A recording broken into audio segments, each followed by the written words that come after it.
2 weeks ago on Shabbat Night Live, we began an adventure with Nehemia Gordon. I asked Nehemia to come to Charlotte because I wanted to spend time with him, to catch up. It had been a year since we were together, and just the first evening together, for about 5 hours, he began laying things out that I said, okay, I didn't bring you in here to do any filming, but I can't let you go. We've got to get this on the air, and in preparation for Passover, in which Nehemia Gordon is going to be with us. So, ladies and gentlemen, Nehemia Gordon. Nehemia. Shalom, Michael. It's great to be here. Well, we left off last week. We were talking about Martin Luther, about his book, The Lies of the Jews. And he had the book, The Jews and Their Lies, and actually we quoted last week from the book, which was called Concerning Shem HaMeforash, which is concerning the Tetragrammaton, and he says things that are just horrific about God's holy name. Michael, on his birthday in 1938, there was a pivotal event in the history of European Jewry, which was called Kristallnacht. Kristallnacht 1938 is when the Germans, the Nazis, attacked Jewish homes and businesses. They famously smashed the glass of all the Jewish stores, and hence Kristallnacht is often translated as Night of the Broken Glass. On that night, November 9th going into November 10th, Martin Luther's birthday, they ransacked Jewish synagogues and seminaries and institutions all over Europe, and they gathered manuscripts into a central repository in Prague. And they established there what has been known as the Museum of the Extinct Race, because it was Hitler's purpose to make the Jews extinct. And he wanted future generations to see this is what this evil culture, the Jews that we've wiped out from his perspective, the evil Jews, this is what their books look like and their art. And isn't it wonderful we wiped them all out? That was Hitler's plan. And because of that, there was one of the books, and actually many of the books, were spared from Kristallnacht. They were not burned and destroyed.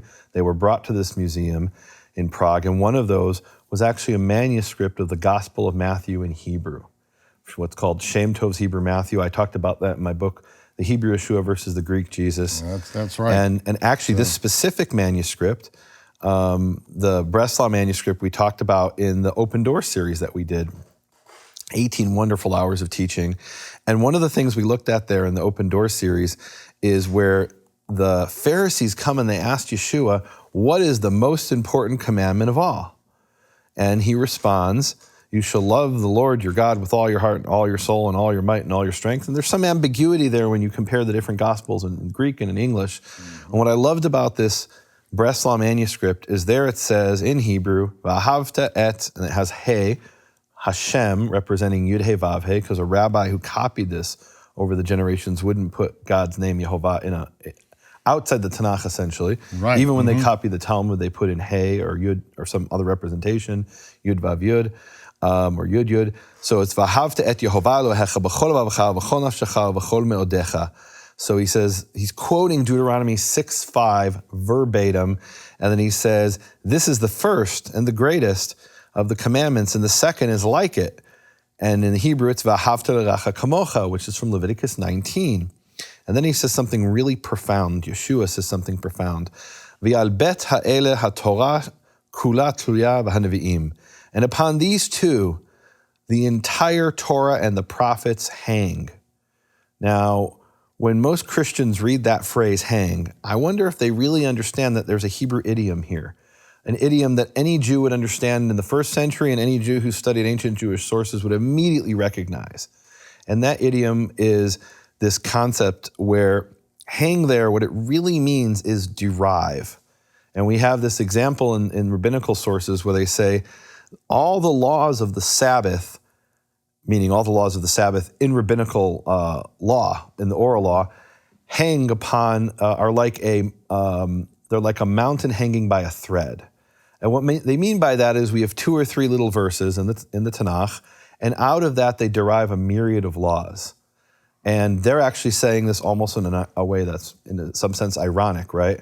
You wouldn't know about these without the oral law, meaning the rabbis made up a bunch of laws, and then they said you wouldn't know about these laws from the Torah because they're like a mountain hanging by a thread. And and here's the point. When it says hang, what it means is they derive. In other words, when Yeshua says, upon these two commandments, the entire Torah and the prophets hang, it means the entire Torah and prophets derive. The central principle of all the Torah and the prophets is love Yehovah your God and love your neighbor as you love yourself. And a Jew hears that, and it's just so plain and simple. Jews think in these terms. There's two types of commandments. Ben Adam lechavero, between a man and his fellow, between a human and his fellow human. Ben Adam lamakom, between a man, a human, and the Creator, the Eternal One. And so that's how Jews think about the commandments. They'll say, okay, Shabbat, that's between man and God. Don't steal, that's between man and man. And there's an element with God, right? Because God watches you, but it's something that doesn't, that hurts your fellow man. And so these are the two underlying principles of Jewish thought. And so when Yeshua brings these two verses, he just silences the Pharisees. They're just blown away by what he said. Now, they're blown away for another reason. And the other reason they're blown away, we don't know from Matthew, but we find this out when we read the verse in Mark. Because in Mark 12, 28 to 30, there's a slightly different expanded version, right? There's some words missing that we find in Mark.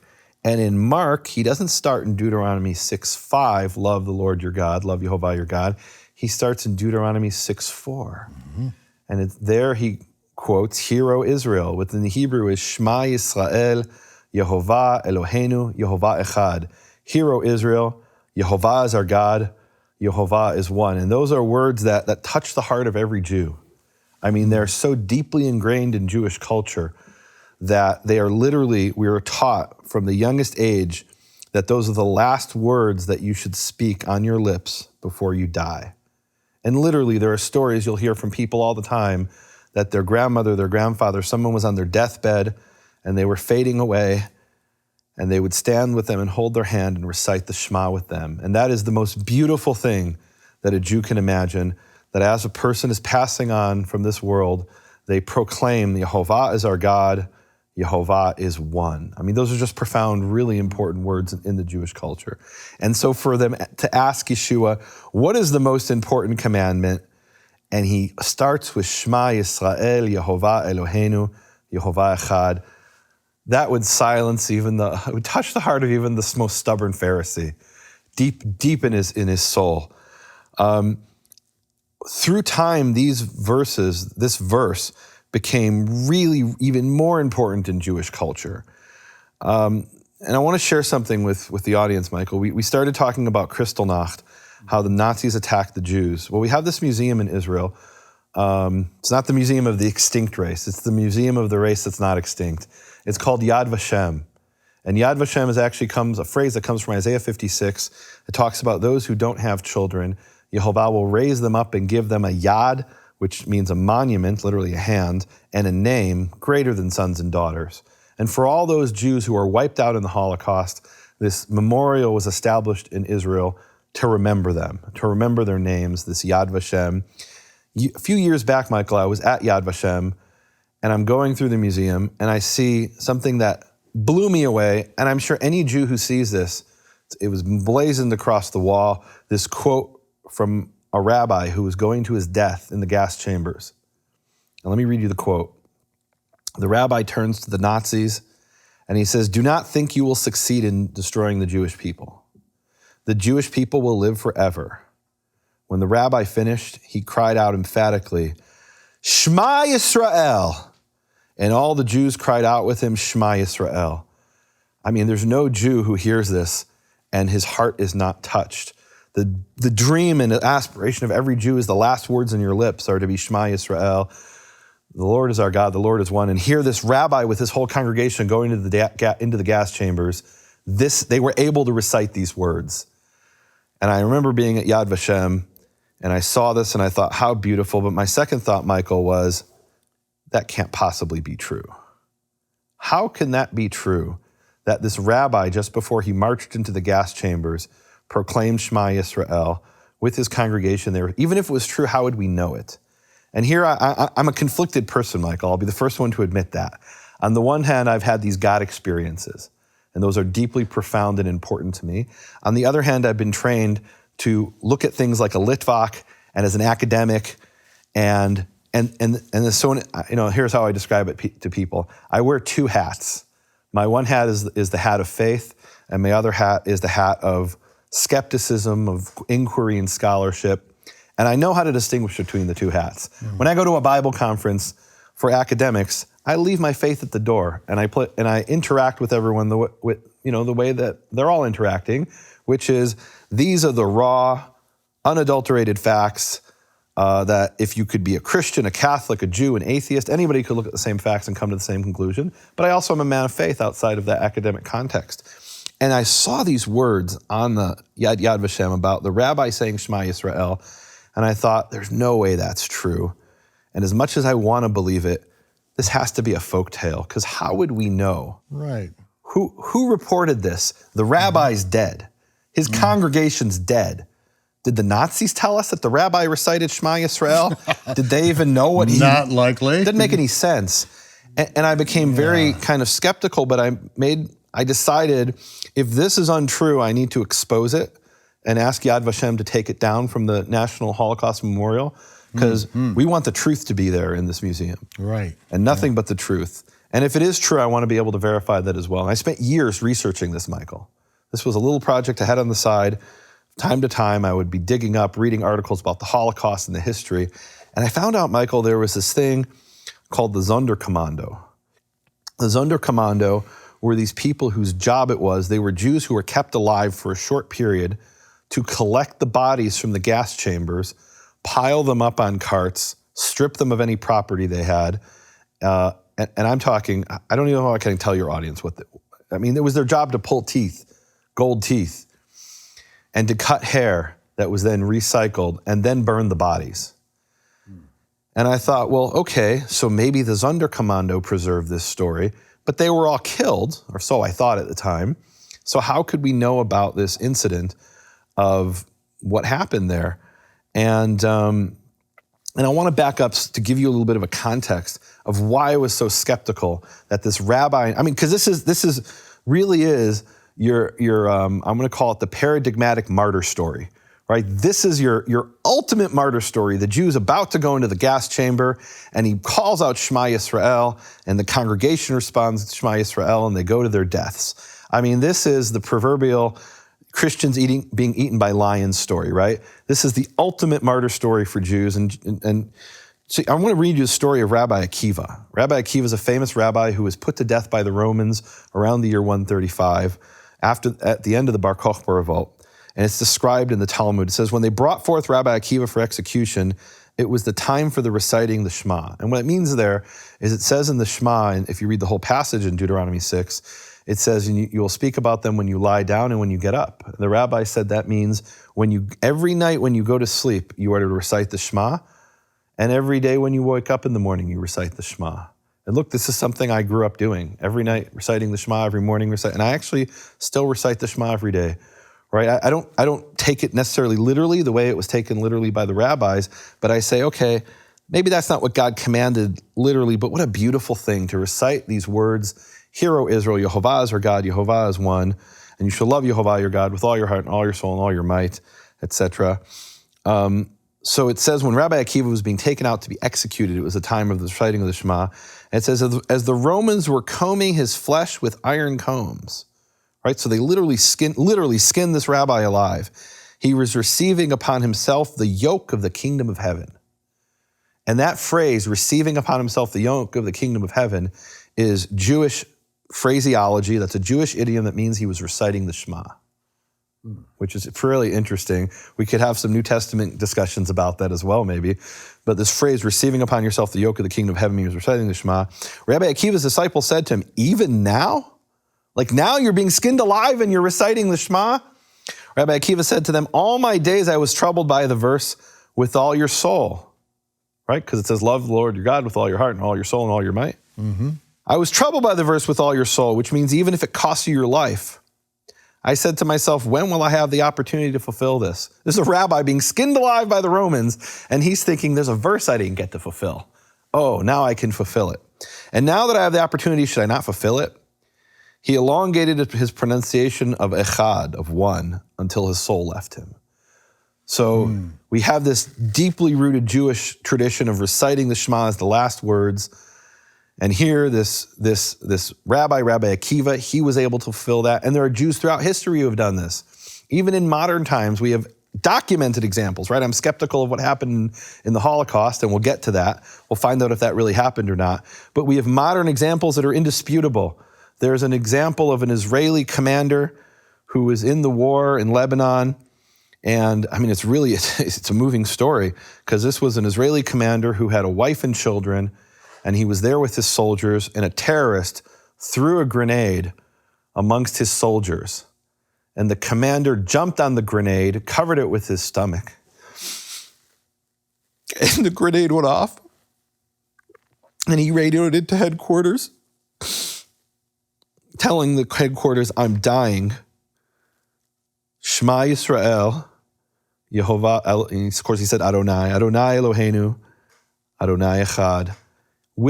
As his life breath went out, and he was surrounded by witnesses, surrounded by soldiers who recounted the story that this Israeli commander said the Shema as he was dying, following the example of Rabbi Akiva, following the example of many Jewish martyrs throughout history.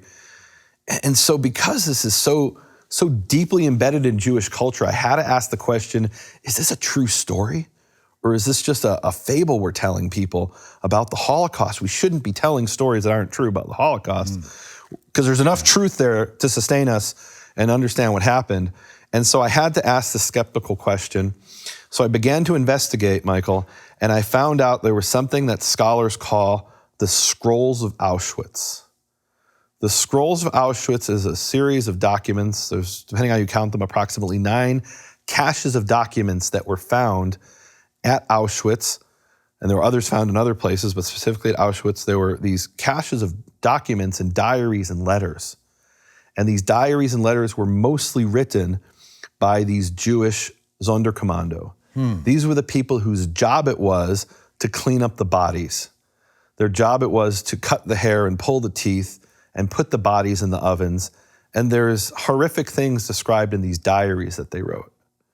And then I began to ask the question, is it possible the story about the rabbi reciting the Shema before he went to his death with his congregation, could that have come from these Scrolls of Auschwitz?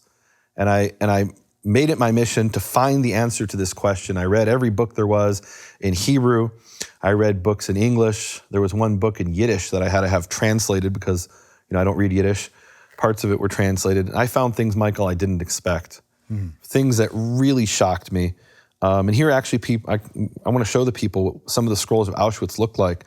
Because Michael, you think, how could something have survived the Holocaust like this? What happened is they burned the bodies of the Jews, and there were mountains of ash, mounds and mounds of ash, and they put those ashes into pits.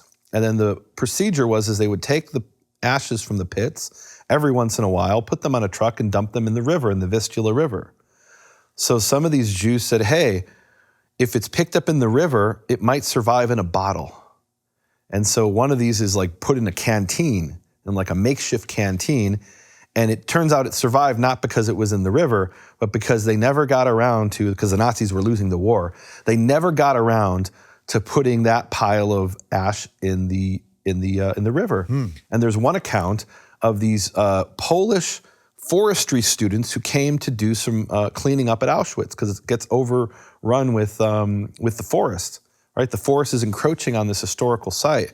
And as they're pulling weeds, they find these documents, right? And these documents were found all the way from 1945 up until relatively recent times. They still continue to find some of these documents, these Scrolls of Auschwitz. I actually did a teaching on my website, nehemiaswall.com, called The Lost Scrolls of Auschwitz, because we don't have all the documents.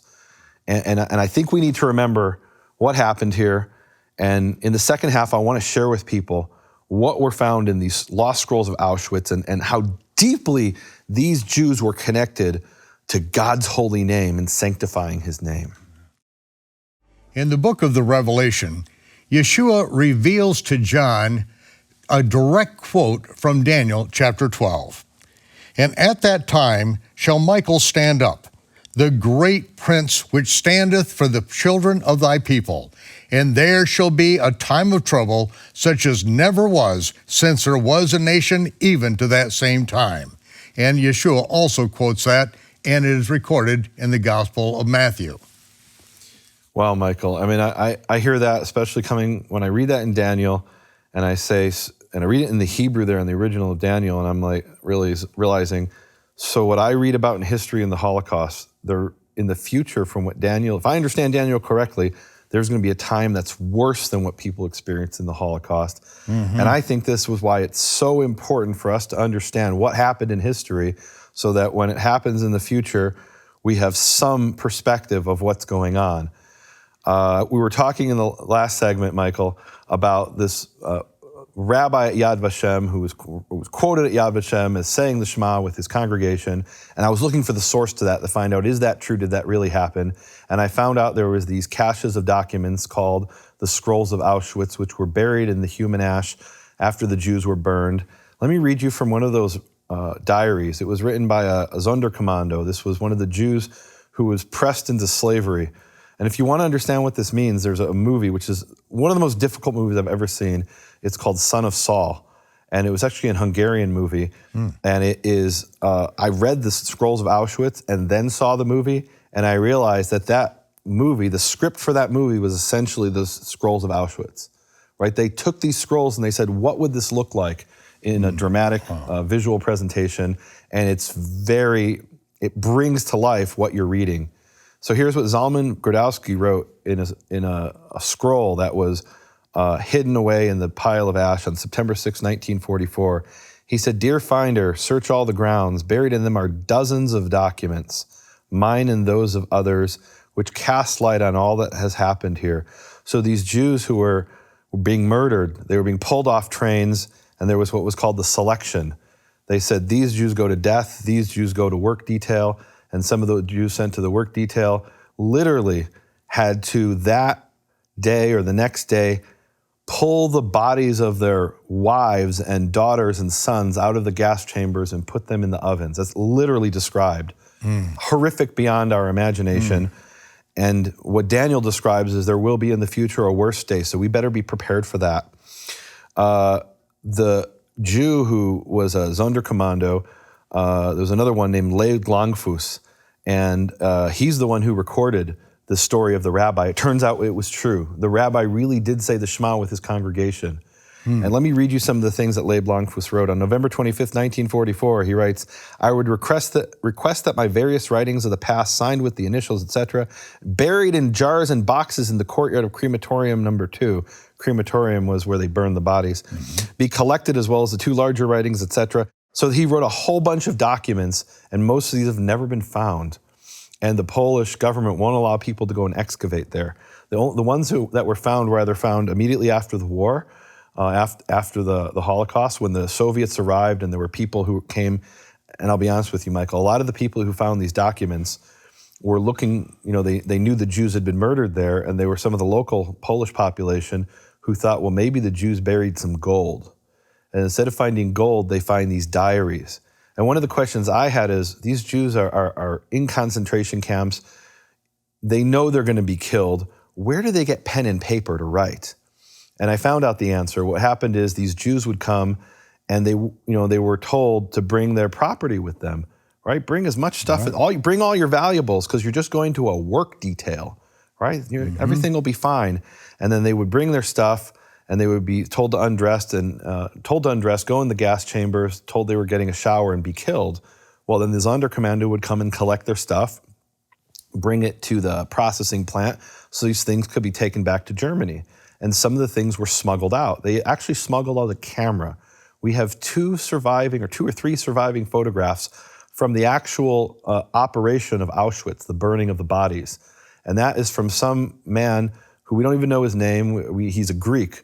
He was known as the Greek, and he smuggled the camera from this property processing plant and took a photo of the burning of the bodies. Many of the people apparently smuggled these diaries and wrote down what was happening. So we have firsthand accounts of people who knew they were going to be killed, and this is the only thing that would survive, is this testimony for future generations. And Leib Langfuss was killed, we know, on November 26, 1944. This is his last entry. In fact, I want to show people here. They can see here on this page, on the side there is written a quick note that he added in Yiddish, in his diary, and it says, "We are now going to the sauna." Sauna was the euphemism for the gas chamber. The 170 remaining men, we are convinced that they're taking us to our death. They have selected 30 men to remain in crematorium number 4. Today is 26 November 1944, and he was right. He was taken to the gas chamber and killed, and one of those 30 surviving people who were set aside to then clean up the bodies of the Sonderkommando must have hidden his diary somewhere, and today it's been found.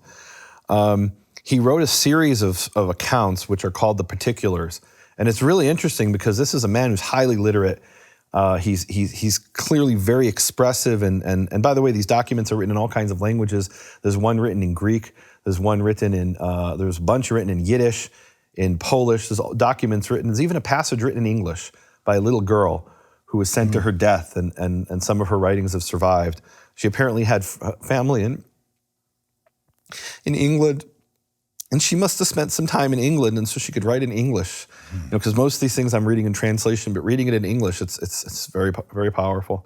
So this is a translation from the Yiddish. He writes, end of summer 1944, a transport arrived from Slovakia. Transport means a train of Jews. The arrivals knew without a doubt that they were being taken to their death. Nevertheless, they were calm. They undressed and entered the bunker. Bunker was the gas chamber.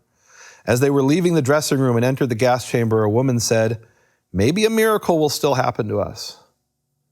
Imagine these people they know what's happening. Yeah. There's no question at this point. These people know they're about to be murdered in a gas chamber, and they still have the hope for a miracle. And a miracle didn't happen. She died. But that hope is so deeply rooted in the heart of every Jew who has faith that God can do anything. He's the one who split the sea, and if it is his will, he can save them from a gas chamber.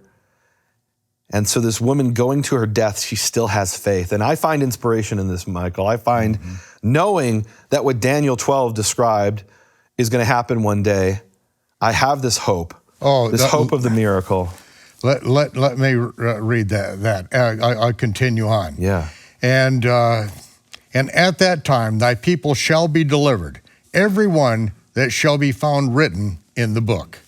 He's talking about the resurrection. The book of life and the resurrection. That's Read right. the next That's verse, right. Michael, Daniel Okay. 12 too, because that's the key verse of resurrection for most and Jews. And many of them that sleep in the dust of the earth shall awake, some to everlasting life, some to shame and everlasting contempt.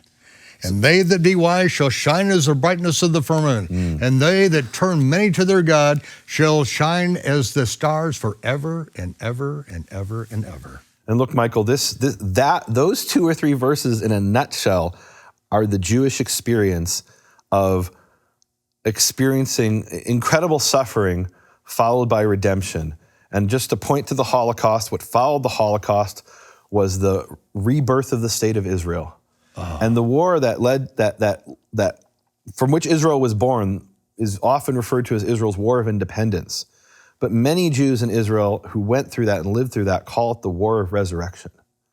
Because they literally see the death of the Jewish people, I guess not literally, they metaphorically see the death of the Jewish people in the Holocaust. One out of 3 Jews are murdered. And then 3 years after this, the state is reborn through this war which was a war of annihilation. And that time there was a deliverance. But to me, this is a picture of the things that are to come based on what we read in Daniel. And I think it's important for us to know what this is. And I actually gave a talk about this that I videoed. It's on my website. Like I said, it's called The Lost Scrolls of Auschwitz on nehemiaswall.com. But I presented this at a university for their Holocaust Memorial Day. And afterwards, I had dinner with the president of the university. And he said, "Nehemia, you know what I took away from your talk?" He said, "When you squeeze the toothpaste, you see what comes out. And when the Jews were squeezed, what came out was their profound faith and love of God." Many of them died. 6 million died, a third of all Jews. But in that moment, they showed their true faith when they were tested. I want to read some more of this from Leib Langfuss's diary. I think we're, in a sense, Michael, we are sharing the testimony of this man who died and honoring his memory. This man who knew he was going to be killed and did his best. and shared this information so generations to come would know. Another group of Jews had arrived from Tarnov. This is in his Leib Langfuss's diaries, the Lost Scrolls of Auschwitz. One of the young people sat on a bench and asked for everyone's attention. A deathly silence prevailed. "My young Jewish brothers," he called out, "do not believe that they are taking you to your death. It is unthinkable that this can happen to us, that tens of thousands of innocent men will be put to death. Such cruel and shocking slaughter could never happen in this world. Those who told you those things must have had their reasons. It's a conspiracy theory. The man's in the antechamber, stripped naked, about to be marched into the gas chamber, and he's telling his fellow Jews, guys, calm down. Don't believe the crazy conspiracy theories. Those are wackos who have some agenda. That's why they're telling you the Nazis are going to kill us all." He goes on, Leib Langfuss, who knew it was going to happen. He continued to speak until he had calmed down. Only when the gas was thrown into the bunker did the preacher with the well-developed conscience awaken from his dream of innocence. The pretext that he had used to calm his brothers were shown to be mere illusion and self-deception. And Michael, as we approach these end times, and I believe they're coming, I don't know when, but I know they're coming, I believe that, we better get out of our illusion and self-deception, because there are people, oh, you've got nothing, oh, that's just conspiracy theory, oh, you have nothing to worry about, everything will be fine. You know, that's what Jeremiah talked about, the false prophets who came and they would say, shalom, shalom, there is peace, there's peace. And Jeremiah says, ve'en shalom, and there was no peace. Because people, they want to believe the feel-good message. They don't want to know and hear that bad things are going to happen. So the man literally about to be marched to his death, he was essentially he's stripped naked and he's about to be killed. He's preaching, oh, everything's going to be fine until the gas comes in and kills him. And we know that because Leib Langfuss knew he was going to be killed and he recorded it in his diary, which was hidden in these ashes or somewhere. He goes on, end of summer 1943. And bear in mind, this is an eyewitness who day in and day out, he's pulling bodies out of the gas chamber. And when he can, he sneaks away and he writes the, it's interesting because he was actually a rabbi, or what's called a dayan, and a rabbinical judge, and he's described by some of the other Sonderkommando in their diaries. And they describe how he would go and he would weep every night for all the Jews who were murdered and for the books that were burned. And this was a man who, we don't know how he survived. Like, how does anybody survive such tragedy? So he writes, end of summer 1943, there was a transport of Jews from Tarnov. They inquired where they were being taken. They were told they would be liquidated, meaning killed. They were already standing naked. A heavy, serious mood overtook them. They became lost in thought and whispered the vidui for the sins of the past. Michael, vidui is the Jewish prayer of confession. And I want to read you this prayer. This is a prayer that I grew up praying every year. You read it on Yom Kippur and you read it in other times of the year. It's a prayer that certainly all Orthodox Jews would know the core part of it by heart. When I was researching this, I'm like, oh, vidui, ashamnu, bagadnu, gazalnu, dibalnu dofi. I didn't need to look it up, right? At least the main part of the prayer I remember from my childhood, even though I haven't prayed this prayer in decades. I'm a Karaite Jew now, but growing up, I remember this prayer. Let me read you what it says. We are not so arrogant and stubborn as to declare before thee that we are holy, righteous, and without sin. This is the vidui, the confession a Jew says on Yom Kippur and before he dies. Surely we have sinned, we have offended, we have betrayed, we have robbed, and we have spoken basely. Now, when we recite that list of sins, there's a long list of sins, and this is just something my experience growing up. We would say, ashamnu, bagadnu, gazalnu. You beat your chest as you're doing it. Dibalnu dofi. Hevinu ve'oshanu, zadnu, chamasnu, tafalnu sheker. And it's a long list of sin. We've done these sins. We're not innocent. We're asking God to accept our confession. And of course, years later, when I read the New Testament, I read this and I'm like, yeah, I know what that is. And it was interesting. I would talk to Christians and people who are trying to live according to the way Yeshua lived, people who were returning to their Hebrew roots, and they would ask me, what does this mean? I'm like, well, what do you mean what does it mean? It's the vidui. This is part of life. You confess your sins before God. This is Luke 18, 9-14. I won't read the whole thing. Man beating his chest That's right. and crying out. That's right. The Pharisee standing by himself was praying thus, God, I thank you that I am not like other people, thieves, rogues, adulterers, or even like this tax collector, right? That's not what the Pharisee is supposed to say. Even by Pharisee standards, that man is an arrogant sinner.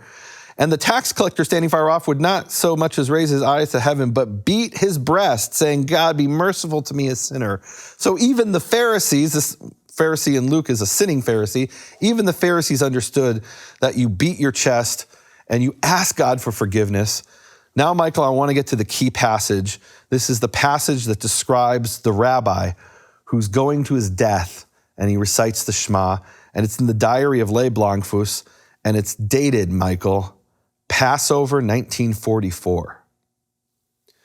A transport arrived from Vittel in France, including several Jewish notables. One of them was the rabbi of Bayonne, the late Rabbi Moshe Friedman. So we know the man's name. He had been one of the great Jewish scholars of Poland, a truly rare patriarchal figure. Michael, here is his picture. This rabbi was known as Moshenu, our Moshe, our Moses. He was the leading rabbi of Eastern Europe before the Holocaust. And just to give you an idea of who we're talking about, there are thousands, tens of thousands of rabbis. This was a rabbi that any Jew in Europe would know who this rabbi was. It really is just imagine this image. In a Christian context, replace the name Moshe Friedman with Billy Graham. This is the Billy Graham of Judaism of that time. He's known to everyone as this leading figure, as this really uniting figure. He was a figure who united all the different factions of Judaism in love and as much as they could possibly get together. And there he is, stripped naked, about to be marched into a gas chamber. Rabbi Moshe undressed along with everyone else. Didn't matter who he was a Jew. He then addressed the Oberscharführer, that's the Nazi commander. Holding on to the lapel of his coat, he spoke to him in German. Do not think you will succeed in destroying the Jewish people. The Jewish people will live forever. The innocent blood you have spilled will be demanded with you. You will speak. He spoke with great emotion and great strength. Then when he had finished, he put on his hat.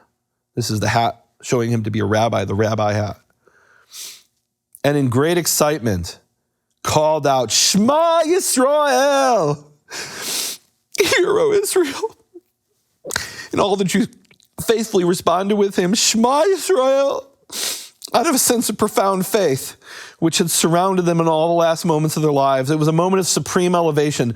Michael, this is a Sonderkommando knowing he's going to be killed in the wee hours of the morning when no one's around. He has a stolen pen and a smuggled pad of paper, and he's writing this down so the generations to come will know what happened in those last moments. He says it was a moment of supreme elevation such as may be encountered but once in a lifetime, proving the eternal nature of Jewish spiritual resistance. Michael, when I started this investigation, I didn't know if this was a fable or if it was a true story. Michael, here is the page in the diary of Le Blancfus that was uncovered from Auschwitz, the actual page where he describes it.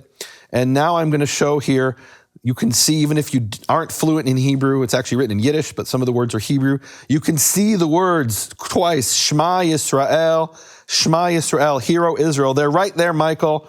You can see them in the documents. Everyone watching this can see this is a true story, that this rabbi proclaimed the Shema in the last moment. And I want to tell you why, and I know we're running out of time, so I want to quickly explain to you why he did this. There was a rabbi after the war who described his experience where he was approached by another rabbi who said, I know I'm going to be killed. What blessing do I make just before I die? And he told him the blessing to make. And it's, blessed art thou, Lord, King of the universe, who sanctified us with his commandments, commanding us to love the awesome and honorable name of the one who is, and the one who was, and the one who future will be. And Michael, that is the meaning of the name Yehovah. Haya, Hoveh, Yehiyeh, he who was, he is, who is to come, who will be. That is the name that appears in the Hebrew sources. And just really quickly, when you take those, and I have a teaching on this called The Great I Am Revealed. Don't have time to get the whole thing. But when you take those three words, Haya, Hoveh, Yehiyeh, he was, he is to come, he will be, you get Yehovah. Those three forms of the verb together combine the name Yehovah. Of course, you have this in the book of Revelation. I talk about that in the study. Revelation 4:8, 1:4, etc. This idea of he was, he is to come, he will be.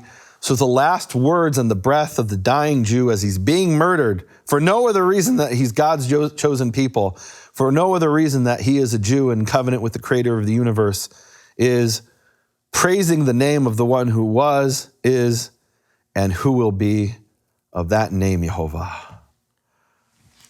Well, ladies and gentlemen, we didn't get anywhere near what we were intending to do today. This is a stream of spiritual consciousness that you are participating in. And this is what it's like. When I have Nehemia over, this is what I look forward to be ministered to spiritually, and it is always a spiritual event.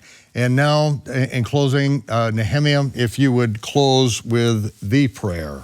Michael, I want to say the prayer that these Jews in the Holocaust and going back hundreds of years, the prayer of the Jewish martyr that they prayed. This is recorded in the book of a 16th century rabbi, and it was recited in the Holocaust. And there it says, when a persecution takes place, let him say the vidui, the confession. My God and God of my fathers, I have sinned. I have offended. I have betrayed. Behold, the time has arrived for my life to be taken from me and to deliver it into your hand for the sanctification of your unique name. Shema Yisrael, Yehovah Eloheinu, Yehovah Echad. Amen. Amen. Well, Shabbat Shalom. Have a good Sabbath. Shavua Tov. Have a good week. And we'll see you back here for a continuation of the story next week. You don't want to miss this.